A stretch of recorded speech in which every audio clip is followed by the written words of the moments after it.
Naiinis na talaga ako dyan sa batang yan, ha? Huwag ka nang ma-stress, ate. Hindi naman sinasadya ni Belle, eh.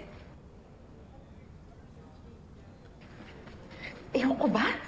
Ang bilis ko mairita dyan sa Belle na yan. Palibasa kasi, hindi ko naman siya anak.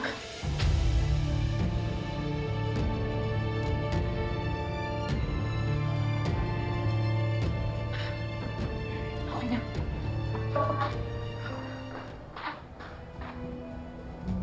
Belle? Kanina ka pa dyan? Ano narinig mo sa pinag-usapan namin? Wala po. Wala po, Mami. Sige po.